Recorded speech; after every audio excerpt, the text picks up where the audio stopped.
வணக்கம் நண்பர்களே. இன்றைக்கி எதை பற்றி பார்க்க போகிறோன்னா, நம்ம பையன் ஒருத்தன், அதாவது நம்ம மாப்பிள்ளை ஒருத்தன் வந்துட்டு லவ் ஃபெயிலியரை பற்றி பேச சொன்னான். யூடியூப்பில் கமெண்ட் போட்டிருந்தான். நான் அதை டெலீட் பண்ணிட்டேன்.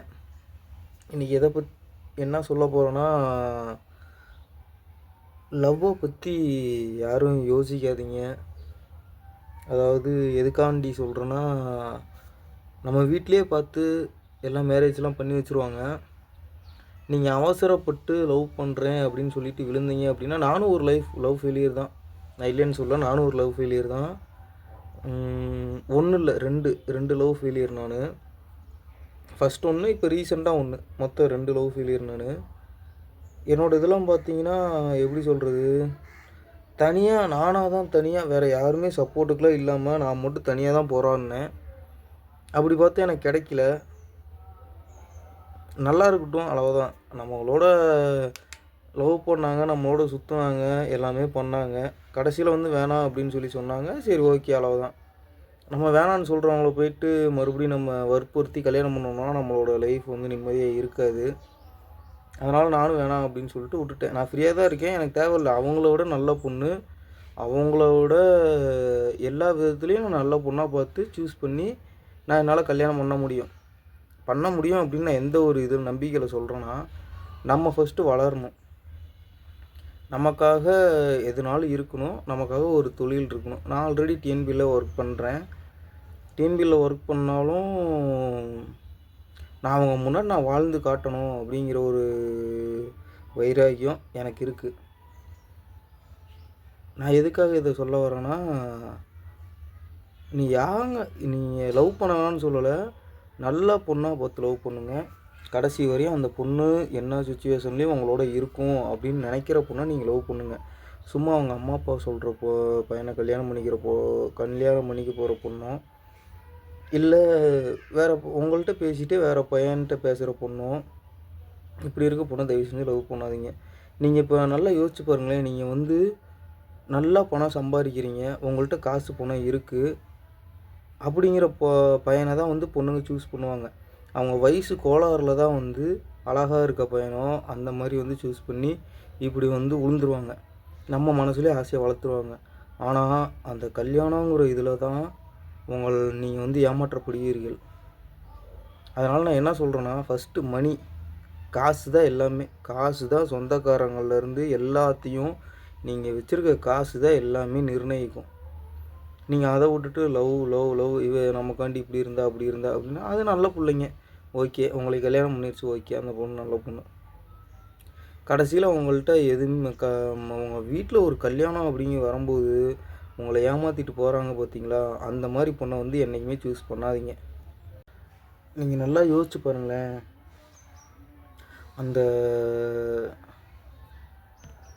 நான் சொல்ல போகிறது இப்போ என்னென்னா, முழுக்க எல்லாமே பசங்களுக்கு மட்டும்தான். பொண்ணுங்களாக இருந்தால் இந்த வீடியோவை தள்ளி விட்டு போயிருங்க.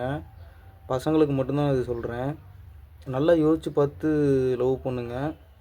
தம்பிங்களா, அண்ணன்களா, மாமன்களா, மச்சான்களா, எல்லாத்துக்கும் நம்ம பசங்களுக்கு மட்டும்தான் நான் சொல்கிறேன். நீங்கள் இப்போ வந்துட்டு இந்த வயசுலேயே லவ் பண்ணுறீங்க அப்படின்னா, நல்லா யோசித்து லவ் பண்ணணும். கடைசியில் எப்படியா இருந்தாலும் அதோட முடிவு ஏமாற்றமாக தான் இருக்கும், சரிங்களா? ஆனால் பொண்ணுங்களுக்கு அப்படி கிடையவே கிடையாது. நீங்கள் இப்போ உங்களை வேணான்னு சொன்னாலும் அடுத்த நிமிஷம் அந்த பொண்ணு நல்லா வசதியான பையனாக பார்த்து கல்யாணம் பண்ணுச்சு அப்படின்னா அந்த பொண்ணு லைஃப் செட்டில்டு. ஆனால் பசங்க அப்படி கிடையாது. அந்த பொண்ணை விட்டுட்டு போனதுக்கப்புறம் நீ எப்போ செட்டில் ஆகி எப்போ நீ கல்யாணம் பண்ண முடியும்? இப்போ நீயே அந்த பொண்ணு நல்லா லவ் பண்ணுறீங்க, எல்லாமே கரெக்டாக போகுது. அந்த பொண்ணு வேணான்னு சொன்னதுக்கப்புறம் நீ நடுத்தருவில் தான் நிற்கணும். உன் வீட்டிலேருந்து எல்லாம் பேசுவாங்க, எதுவுமே நடக்காது. வீட்டிலேருந்து என்ன தான் பேசினாலும் உன்னை பற்றி அவங்க வீட்டில் எல்லாம் தெரிஞ்சிருக்கும். அந்த வீட்டிலேருந்து உன்னை வேணான்னு தான் சொல்லுவாங்க, அந்த பொண்ணு வீட்டில். ஆனால் இதே நீ வந்து நல்லா பணம் சம்பாரிச்சு பாரு, பணம் மட்டும் நீ சம்பாரிச்சு பாரு, நீ எப்படி இருந்தாலும் சரி, மேபி ஆஸ் த கேய், நீ ஒரு கேயாக இருந்தாலும் உன்கிட்ட பணம் இருக்கா? நீ வந்து என்ன தான் சரக்கு அடிப்ப, என்ன தான் தம் அடிப்ப, என்ன தான் நீ இது பண்ணாலும் உன்கிட்ட பணம் இருக்கா? பணம் தான். பணத்தை பார்த்து உனக்கு கல்யாணம் பண்ணி வைப்பாங்க. அதுக்கு நீ என்ன பண்ணணும்னா, ஃபஸ்ட்டு நல்லா பணம் சம்பாதிக்கணும். பணம் சம்பாதிக்க முன்னாடி நீ லவ் பண்ணி ஏமாந்து போய் உன் லைஃப் ஸ்பாயில் ஆகி, இதெல்லாம் என்னோடய ஆதங்கத்தினால நான் சொல்கிறேன். நானும் ஒரு லவ் ஃபெயிலியர் தான். என்கிட்ட பார்த்தது ஒரே விஷயம் பணம் தான். பணம் இல்லைங்கிற ஒரே காரணத்துக்காண்டி தான் என்னை வேணான்னு சொன்னாங்க. அதே தான் நானும் சொல்கிறேன். அதே இடத்துல நான் பணம் சம்பாரித்து நல்ல நிலைமையில அவங்க முன்னாடி நான் போய் நிற்பேன். நானும் ஒருத்தி கல்யாணம் பண்ணி அவங்க முன்னாடி போய் நான் நிற்கும்போது அவங்க யோசிக்கணும், ச்சே இவனை மிஸ் பண்ணிட்டோமே அப்படின்னு சொல்லிட்டு. அதுக்காண்டி தான் நான் இன்னுமே வெயிட் பண்ணிகிட்ருக்கேன். ஆனால் என்னால் முடியும். நான் கண்டிப்பாக பணம் சம்பாதிப்பேன். நல்லபடியாக அவங்க முன்னாடி போய் நிற்பேன். எல்லாமே நடக்கும். நீங்கள் நல்லா யோசிச்சு பாருங்களேன். பசங்களுக்கு மட்டும்தான். நீங்கள் வந்துட்டு யாரை வேணாலும் லவ் பண்ணலாம். எல்லாமே பொண்ணுங்க தான். எந்த பொண்ணை வேணாலும் நீங்கள் லவ் பண்ணலாம். அதெல்லாம் விட்டுருங்க. ஒரு ஹை வேல்யூ உமன் அப்படின்னு சொல்லிட்டு அந்த பொண்ணு என்னென்னா காசை விடுங்க, பணம் அதெல்லாம் விடுங்க. உங்களுக்காண்டி நின்று உயிரே கொடுக்கும் அந்த பொண்ணு. நீங்கள் இல்லைன்னா அந்த பொண்ணு செத்துரும். அந்த மாதிரி இருக்க பொண்ணை நீங்கள் தைரியமாக லவ் பண்ணுங்கள். என்ன சுச்சுவேஷன்னாலும் அந்த பொண்ணை விட்றாதீங்க. அதை விட்டுட்டு இந்த மாதிரி வந்து அடுத்த நீ இல்லைன்னா இன்னொருத்தன் அப்படின்னு சொல்லிட்டு போகுது பார்த்தீங்களா, அந்த பொண்ணை மட்டும் தயவு செஞ்சு லவ் பண்ணிடாதீங்க. அந்த மாதிரி பொண்ணுங்க வந்துட்டு ஒரு ஒரு தெருக்கு ஒரு பானிபூரி கடை இருக்குது பார்த்தீங்களா, அந்த மாதிரி நீங்கள் எங்கே திரும்பினாலும் அந்த பொண்ணுங்க கிடைப்பாங்க. அந்த பொண்ணுங்களை நீங்கள் லவ் பண்ணி கல்யாணம் பண்ணிடலாம். ஆனால் ஹை வேல்யூ உமன் அப்படிங்கிறது எந்த ஒரு சுச்சுவேஷன்லேயும் உங்களை விட்டுட்டு போகாது. எதாக இருந்தாலும் பார்த்துக்கலாம் அப்படின்னு சொல்லிட்டு உங்களோட நிற்கும். அந்த மாதிரி பொண்ணுங்களை பார்த்து தயவு செஞ்சு லவ் பண்ணுங்கள். நான் பசங்களுக்கு மட்டும்தான் சொல்கிறேன். நீங்கள் நம்பலைன்னா அண்ணன் பிஆர் அப்படின்னு சொல்லிட்டு இன்ஸ்டாகிராம் ஐடியில் சர்ச் பண்ணி பாருங்கள். அவர் பேசியிருப்பார். அவர் எவ்வளோ லவ் ஆதங்கத்தில் அப்படி பேசியிருக்காரு. அவரை விட நான் கேவலமாக என்னால் பேசவும் முடியும்.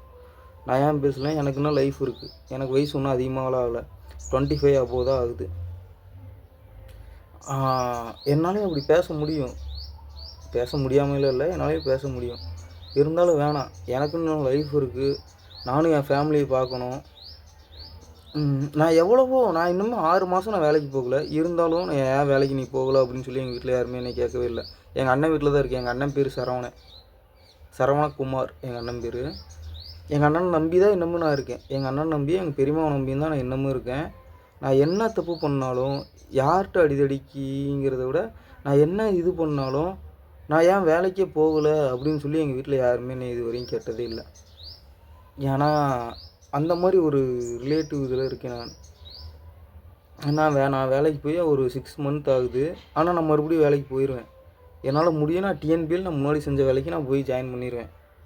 நீங்கள் இந்த லவ் டாப்பிக்னாலும் நான் சொல்கிறேன், பொண்ணுங்களை நீங்கள் லவ் பண்ணீங்க அப்படின்னா அவங்க அம்மா ஒரு சொல்லுவாங்க, எங்கள் அம்மா அப்பா பர்மிஷனோட தான் நான் வந்து கல்யாணம் பண்ணிக்குவேன், எதாக இருந்தாலும் சரி அப்படின்னு அவங்க ஸ்டார்டிங்கே சொல்கிறாங்களா, அந்த பொண்ணுங்களை நீங்கள் ஸ்டார்டிங்லேயே கட் பண்ணி விட்ருங்க.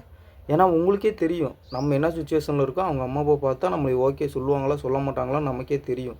அதெல்லாம் தெரிஞ்சுக்கிட்டும் எப்படியாவது பேசி இது பண்ணிடலாம் அப்படின்னு நினச்சி லவ் பண்ணிங்கன்னு வச்சுக்கோங்க, கடைசியில் உங்களுக்கு ஏமாற்றம் தான் நடக்கும்.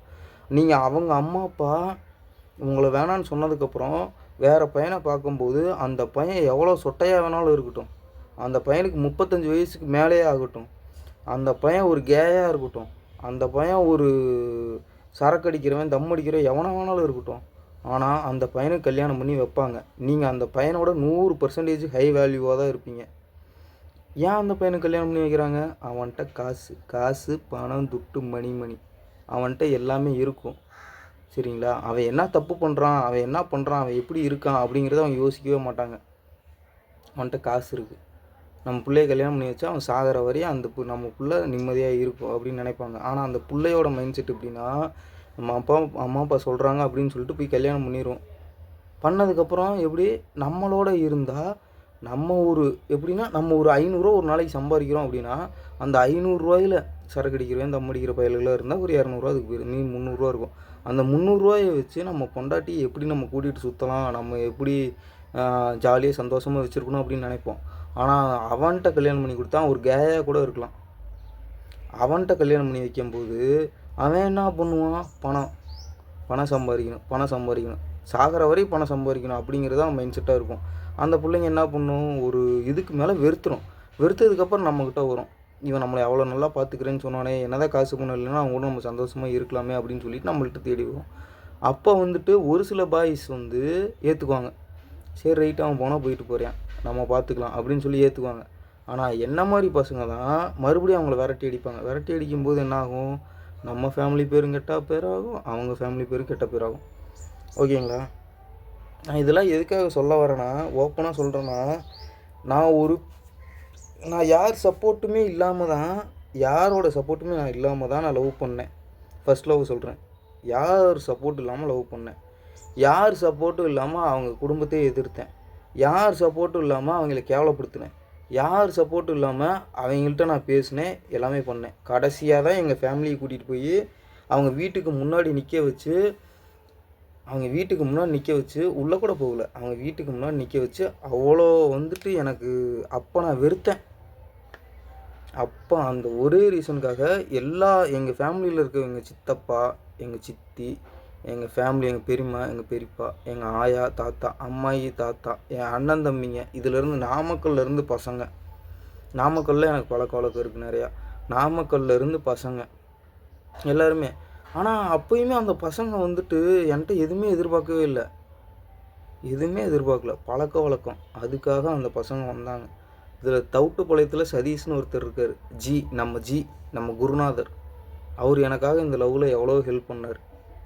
எல்லாமே பண்ணியும் கடைசியில் நமக்கு கிடச்சது ஏமாற்றம். கூட்டிகிட்டு சுற்றினேன், உனக்கு என்ன வேணுமோ பண்ணினேன், எங்கள் வீட்டுக்கு எங்கள் சித்தி வீட்டுக்கு கூட்டிகிட்டு போனேன், எங்கள் பெரியம்மா வீட்டுக்கு கூட்டிகிட்டு போனேன், எங்கள் அண்ணன் வீட்டுக்கு கூப்பிட்டு போனேன், எங்கள் மாம்பையன் வீட்டுக்கு கூப்பிட்டு போனேன், எல்லாமே கூட்டிகிட்டு போனேன். கடைசியில் என்ன வேணான்னு சொன்ன ஒரே காரணம் காசு மட்டும்தான். நீ காசை மட்டும் நீ சம்பாரி, எல்லாமே உனக்காக கிடைக்கும். நானும் ஒன்றும் காசு சம்பாதிக்காமல் முண்டிலாம் கிடையாது. நானும் காசு சம்பாரித்தேன், எல்லாமே நானும் பண்ணினேன், என்கிட்ட எல்லாமே இருந்துச்சு. சரிங்களா? எல்லாம் செலவு பண்ணது இவளுக்காண்டி தான் நான் செலவு பண்ணேன். டெய்லியும் கூட்டிகிட்டு போகிறது, போய் விட்றது, கூட்டிகிட்டு வர்றது, சாப்பிட்றது, ஜாலியாக சுற்றுறது, இதே தான். லவ் பண்ணிங்கன்னா உங்களுக்கு வேலைக்கு போகிற மைண்ட் செட்டோ வேறு எதுவுமே இருக்காது. ஒரு சில பசங்க நல்ல பசங்களாக இருப்பானுங்க, வேலைக்கும் போவானுங்க, நீ வந்தாவோ வராட்டி போ அப்படின்ட்டு இருப்பானுங்க. அந்த மாதிரி இருந்துக்கணும். நம்ம எல்லாமே இவ தான் நம்ம உலகம் அப்படின்னு நினச்சிட்ருப்போம். சரிங்களா? நம்ம எல்லாமே இவ தான் அப்படின்னு நினச்சிட்ருப்போம். அவள் கடைசியில் நமக்கு விபூதி அடிச்சுட்டு போயிடுவாள். நிஜமாக தான், விபூதி அடிச்சுட்டு போயிடுவாள். என்னால் நான் உங்கள் யாரையும் சொல்ல விரும்பலை, என்னால் எதுவுமே பண்ண முடியாமலாம் கிடையாது. ஒருத்தி அவள் வந்து என்னை தூக்கி போட்டு போகிறான்னா அந்தளவுக்கு நம்ம கேவலமாக போயிட்டோமா? கண்டிப்பாக அவன் முன்னாடி நம்ம வாழ்ந்து காட்டணும். இவளை நம்ம மிஸ் பண்ணிட்டோமே இவனா அப்படின்னு சொல்லி நிற்கணும். நானும் அதே ஊருக்குள்ளே வருவேன், நானும் அவங்க முன்னாடியே நிற்பேன், அவங்க முன்னாடி அவங்களே யோசிக்கிற அளவுக்கு நான் வாழ்ந்து காட்டுவேன். இவனை மிஸ் பண்ணிட்டாலே அப்படின்னு சொல்லி நினைக்கிற அளவுக்கு நான் வாழ்ந்து காட்டுவேன். ஆனால் இப்போ வந்து கல்யாணம் பண்ணவனை வந்து நம்ம பேசும்போது அவனை பார்க்க எனக்கே அருகருப்பாக இருக்குது. அவனை போய் கல்யாணம் பண்ணி நீ இருக்க அப்படின்னா சரி இருந்துக்கோ, நான் உன்னை எதுவுமே சொல்லலை, நல்லபடியாக நல்லா இரு, அவ்வளோதான். நம்ம பசங்க நிறையா பேர் நண்பர்களே லவ் ஃபெயிலியர்னால் ஒரே காரணத்துக்காக நிறையா பசங்க இறந்துட்டுருக்கானுங்க. தூக்கு மாட்டி இறந்து போகிறது, பாய்சன் சாப்பிட்டு இறந்து போகிறது. நானே தான் ஓப்பனாக தான் நானே சொல்கிறேன். நானே வந்து பாய்சன் சாப்பிட்டு காட்டுக்குள்ளே படுத்திருக்கேன், எல்லாமே சாப்பிட்டு படுத்திருக்கேன். என் தம்பி நவீன்னு சொல்லிட்டு ஒருத்தன், அவன் வந்து நான் இப்படி படுத்திருக்கேன், இவ்வளோ போதையிலையும் இப்படி படுக்க மாட்டான், இப்படி படுத்திருக்கான் அப்படின்னு சொல்லிட்டு எல்லாத்துக்கும் ஃபோன் பண்ணி வர சொல்லி, ஆம்புலன்ஸ்காரங்களுக்கு ஃபோன் பண்ணி வர சொல்லி, ஒரு 10 நிமிஷத்தில் அவன் எல்லா வேலையும் முடிச்சான், என் தம்பி நவீன். சரிங்களா? நீங்கள் வந்துட்டு பணத்தை சம்பாதிங்க. பணம் இருந்தால் எல்லாமே உங்களை தேடி வரும். பணத்தை சம்பாதிக்காமல் நான் இவ்வளோ தான் கல்யாணம் பண்ணுவேன் அப்படி இப்படின்ட்டு சுற்றுனீங்க அப்படின்னா உங்கள் லைஃப் நாசமாக போயிடும். நல்லா பேசுகிற வரையும் நல்லா பேசுவாங்க, கடைசியில் அவன் முடிச்சு விட்டு போயிடுவாங்க. ஆனால் நான் இப்பயும் சொல்கிறேன், நான் லவ் பண்ண பொண்ணும் யாராக இருந்தாலும் சரி, உங்களுக்கு துரோகம் பண்ணிட்டா அப்படின்னா அவள் லைஃப் எப்படி இருக்கும் அப்படிங்கிறத நீங்களே யோசித்து பார்த்துக்கோங்க. அவள் லைஃப் எப்படி இருந்தாலும் மறுபடியும் அவங்கள தேடி வரும்போது செருப்பை கழட்டி அவங்க வீட்டுக்கு முன்னாடி நிற்க வச்சு, அவங்க ஆயங்கப்பை முன்னாடியே செருப்பை கழட்டி சப்புன்னு அடிக்கணும். விடவே கூடாது, செருப்பை கழட்டி அடிக்கணும். இங்கே பாருங்கள், வாழ்கிறது ஒரே ஒரு முறை தான். அந்த ஒரு முறையும் யாருக்கும் பயப்படாமல் வாழுங்க. நீங்கள் ஏதாவது தப்பு பண்ணாதான் யாருக்காவது பயப்படணும். நீங்கள் தப்பு பண்ணல அப்படின்னா யாருக்கும் பயப்பட தேவையில்லை. அப்போ நீங்கள் தப்பு பண்ணாதீங்க, யாருக்கும் பயப்படாமல் வாழுங்க. என்ன பிரச்சனையாக இருந்தாலும் பார்த்துக்கலாம் அப்படின்னு சொல்லிட்டு வாழுங்க. நீங்கள் லவ் பண்ணுறது ஒரு பொண்ணும் பையனும் 2 பேரும் சேர்ந்து தான் லவ் பண்ணுவாங்க.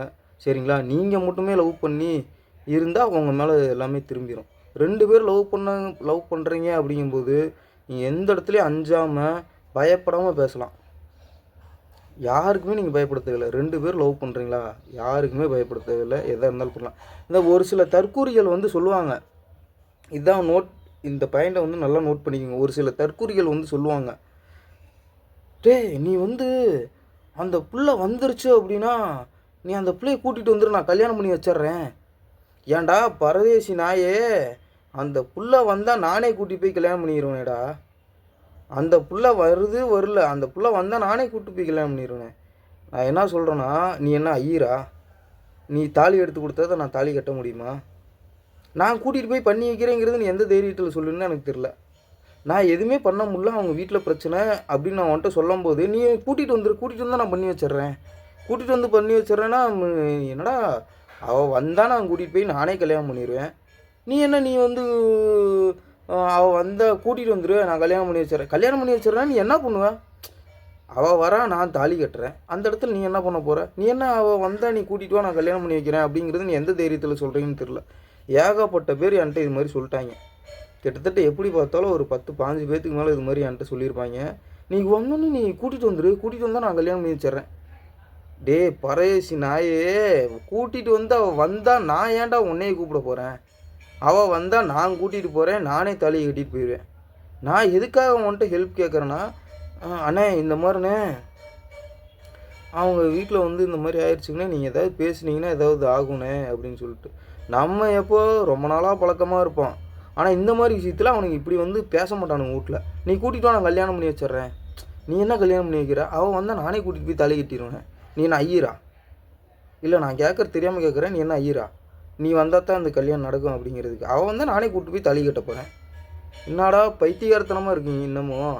நான் இப்போ என்ன சொல்கிறேன்னா, நண்பர்களை கடைசியாக சொல்லி ஒன்று சொல்லி முடிச்சுக்கிறேன். நல்ல ஹை வேல்யூ உமனாக சூஸ் பண்ணுங்கள். அப்படி சூஸ் பண்ணிவிட்டு என்ன நடந்தாலும் சரி உன்னை விட்டு போக மாட்டா அப்படின்னு நினைக்கிற பொண்ணை நீங்கள் கல்யாணம் பண்ணணுன்னு நினைங்க, லவ் பண்ணணுன்னு நினைங்க. அந்த பொண்ணு உங்களை விட்டுட்டு போகாது என்னன்னாலும், ஓகேவா? அதை விட்டுட்டு எங்கள் அம்மா அப்பா சொல்கிறாங்க, உங்கள் அம்மா அப்பா வந்து நீ லவ் பண்ணும்போது உங்கள் அம்மா அப்பா உயிரோடு தான் இருந்தாங்க, இப்போயும் உங்கள் அம்மா அப்பா உயிரோடு தான் இருக்காங்க. அது என்ன எங்கள் அம்மா அப்பா சரி நீ லவ் பண்ணும்போது இந்த ஊர் சுற்றும்போது எக்ஸட்ரா நீ வந்து என் கூட சுற்றும் போதெல்லாம் தெரியலையா? அவங்க அம்மா அப்பா இல்லையா? அவங்க அம்மா செத்து போயிட்டாங்களா? திடீர்னு இப்போ தான் வந்து உங்கள் அம்மா அப்பா முளைச்சாங்களா? இது பொண்ணுங்களுக்கு என்ன சொல்லி தொலைகிறதுனே தெரில. கடைசியில் எதாக இருந்தாலும் லவ் பண்ணுற பொண்ணும் லவ் பண்ணுற பையனுக்கும் அண்டர்ஸ்டாண்டிங் இருந்தால் மட்டும்தான் அந்த லவ் ஜெயிக்கும்.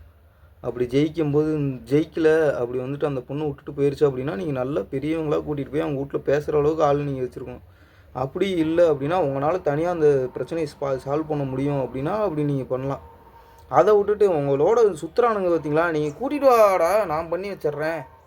என்னடா கிழிக்கிறீங்க நீங்கள்? இல்லை நீ என்ன கிழிக்கிற? அந்த பொண்ணு வந்தால் நானே கூட்டிகிட்டு போய் தாலி கட்டி ஸ்டேஷனுக்கு கூப்பிட்டு போனால் வேலை முடிஞ்சு போச்சு. அவளும் என்னையை கட்டிக்கிறேன் அப்படின்னு சொன்னால் வேலை முடிஞ்சு போச்சு.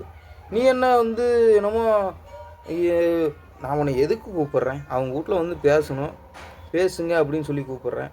அதை உன்னால் பண்ண முடியுமா பண்ண முடியாதான்னு மட்டும்தான் சொல்லணும். சரிங்களா? இது என்னோடது இல்லை, பசங்க சொன்னதை வச்சு சொல்கிறேன். நீங்கள் அதை விட்டுட்டு இல்லை நீ கூட்டிகிட்டு வா நான் கல்யாணம் பண்ணி வைக்கிறேன் அப்படின்னா எனக்கு ஒன்றுமே புரியல. நீ என்ன ஐயரா அப்படிங்கிறது என்னோடய கேள்வி. நீ இல்லைன்னா கல்யாணம் நடக்காதா? நான் தாலி கட்ட மாட்டேன்னு இல்லை அவள் தான் கழுத்து நீட்ட மாட்டாளா? இதுவே வேறு இது. அவங்க வீட்டில் ஒத்துக்கல, அவங்க வீட்டில் பேசுகிற அளவுக்கு நல்லா. நான் இப்போ தான் இன்னொன்று நான் சொல்கிறேன். ஒரு பையன் வந்து லவ் பண்ணுறான் அப்படிங்கும்போது நானும் என்னோடய ஃப்ரெண்டோட பிள்ளைய வந்து ஒரு பையன் லவ் பண்ணுறான் அப்படின்னா என்கிட்ட வந்து அந்த பையன் சொல்கிறான்னா நான் போய் அவங்க அப்பாட்ட பேசுவேன். கண்டிப்பாக இந்த மாதிரிடா லவ் பண்ணுறாங்க, சரி பண்ணி வச்சுட்டு போ அப்படின்னு சொல்லி பேசுவேன். அந்த மாதிரி இருங்க. அதை விட்டுட்டு நீ கூட்டிகிட்டு வா நான் கல்யாணம் பண்ணி வச்சிட்றேன் அப்படிங்கிற மாதிரி மட்டும் யாருமே இருக்காதீங்க. இது இதுதான் எனக்கு பெரிய டவுட்டே இதுதான். நீ கூட்டிகிட்டு வா நான் கல்யாணம் பண்ணி வச்சிட்றேன்னு எந்த தைரியத்தில் சொல்கிறீங்கன்னு தான் எனக்கு தெரில. நிறைய பேர் இப்படி தான் சொன்னீங்க. நான் எல்லாத்துக்கும் தான் சொல்கிறேன். நீ கூட்டிகிட்டு வா நான் கல்யாணம் பண்ணி வச்சிட்றேன்னா நீ என்ன ஐயரான்னு நான் கேட்குறேன். அவள் வந்தால் நானே கூட்டிகிட்டு போய் கல்யாணம் பண்ண போகிறேன். இப்போ அவன் வரமாட்டேங்கிறான், அவங்க வீட்டில் இப்படி பேசணும், இவ்வளோ தூரம் பழகியிருக்கோம் அப்படின்னு சொல்லும்போது நீ அவங்க வீட்டில் தான் போய் பேசணும். அதை விட்டுட்டு நீ கூட்டிகிட்டு வானா என்னங்கடா இன்னுமே வந்துட்டு ஒன்றுமே புரியல. நண்பர்களை இன்னொன்று நல்லா நோட் பண்ணிக்கோங்க. நீங்கள் ஒவ்வொருத்தனுக்காண்டி கொடி பிடிச்சிட்டு கோஷம் போட்டுட்ருக்கீங்க பார்த்தீங்களா? நீ கொடி பிடிச்சிட்டு கோஷம் போடுற வரையும் உங்களுக்கு எல்லாமே ஆபத்து தான். நீங்கள் கொடியை பிடிச்சிட்டு கோஷம் போட்டிருப்பீங்க. நீங்கள் புதுசாக இன்னொருத்தன் வந்தான் அப்படின்னா அவனை தூக்கி அவனுக்கு தலையில் வச்சு கொண்டாடிக்கிட்டு நம்மளே அப்படியே கழட்டி விட்ருவாங்க. நீங்கள் தனி மரமாக நின்று ஏதோ ஒன்று ஸ்டார்ட் பண்ணுறீங்கன்னா, நீங்கள் தனி மரமாக நிற்கும்போது நம்ம எல்லாம் போய் ஜாயின் பண்ணி எல்லாமே பண்ணுவோம். சரிங்களா? அதுக்கப்புறம் ஒரு 2-3 வருஷம் கழிச்சு வேறு ஒருத்தர் புதுசாக வரான் பார்த்தீங்களா, அவனை தூக்கி உள்ளே போட்டு நம்மளே அப்படியே கழட்டி விட்ருவாங்க. நமக்காண்டி ஏதோ ஒன்றா எதுவுமே பண்ண மாட்டாங்க. அவ்வளவுதான். இதெல்லாம் சும்மா நண்பர்களே. யாருமே எதுலேயும் ஏமாறாதீங்க. எல்லோரும் நல்லா இருக்குன்னு நான் நினைக்கிறேன். நல்லா இருங்க. எந்த ஒரு இதுலேயும் ஜாயின் பண்ணாதீங்க. பசங்களும் நம்ம கூட இருக்க பசங்க. எனக்கு ஒரு பிரச்சனை அப்படின்னா நம்ம கூட பசங்க வந்து நிற்பானுங்க. இன்னமே சரி, இப்போ நான் ஃபோன் போட்டாலே எத்தனை பசங்கனாலும் வருவானுங்க. அது வேறு. அதை விட்டுட்டு நம்ம சொந்தக்காரங்க, அந்த காரங்க, இந்த காரங்க, இவங்க வந்து இதை பண்ணுவாங்க, அதை பண்ணுவானுங்க அப்படின்னு மட்டும் நீங்கள் நம்புனீங்கன்னா கடைசி வரையும் நீங்கள் வந்துட்டு இப்படியே தான் இருக்கணும். சரிங்களா? நன்றி, வணக்கம். இப்போ என்கிட்ட சொல்கிறதுக்கு வார்த்தை எதுவும் இல்லை நண்பர்களே. இதான் சொல்லணும்னு நினச்சே சொல்லிட்டேன். பாய். வீடியோ பிடிச்சிருந்தா மறக்காம சப்ஸ்கிரைப் பண்ணுங்க மக்களே.